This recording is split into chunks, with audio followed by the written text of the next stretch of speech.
Hi, and welcome to another installment of the Wonder Room, where we are exploring objects from different people and the stories behind them. Today we have Terrance Dean, who is a professor in the Black Studies Department at Denison University. Welcome, Terrance. Thank you. Welcome. Thank you for having me. I appreciate this. Not a problem. So what object have you selected? Well, I've chosen a graduation gift that I received once I received my PhD. Is actually a still piece of work on James Baldwin. And because my dissertation and my work has revolved around James Baldwin, one of my professors was so inspired and encouraged by it that she felt this would be the perfect gift as something to as you depart and go out into the world. So I'm very excited because Baldwin has been a part of my life from my youth through my teen years and adult years, and also now through my adult years as a professor. So I'm so excited to have Baldwin be a part of this project. Tell us a little bit about the print itself. Well, so the artist actually is Michael McBride from Nashville, Tennessee. And so my professor, she actually commissioned him to do a stencil piece of Baldwin. So it's capturing Baldwin in a moment of contemplation, of thinking. And I'm always wondering, what would Baldwin do in certain situations?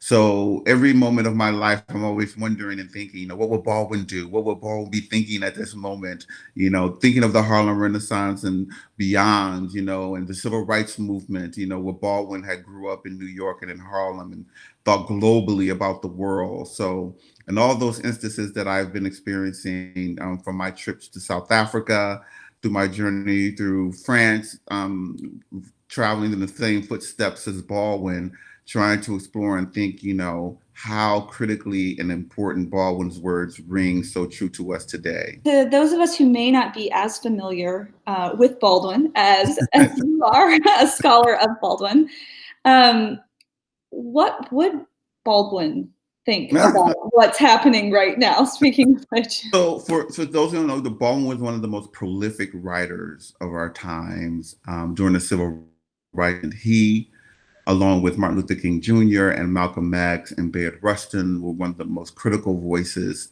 helping to shape our world during the civil rights era. And Baldwin's text, The Fire Next Time, actually becomes one of the most crucial texts to solidify what it means to be African American 100 years later after the Emancipation Proclamation.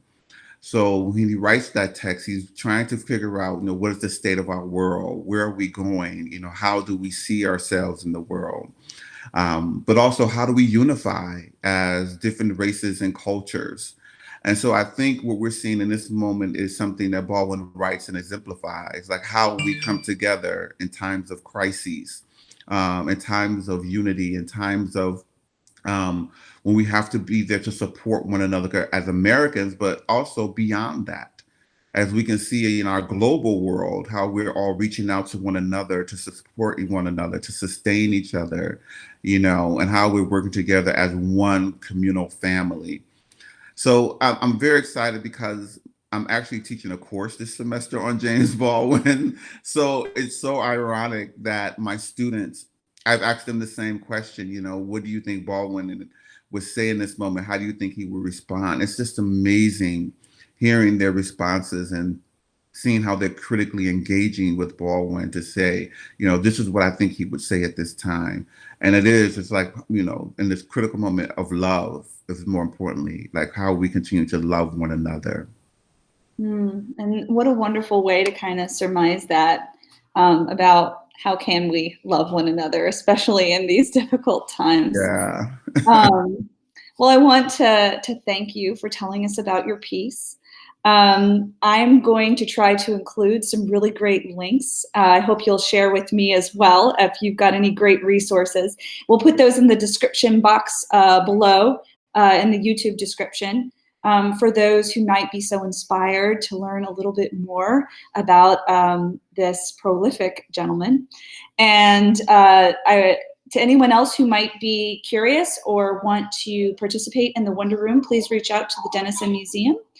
And we hope you'll listen and to the next installment. I'll talk to you soon.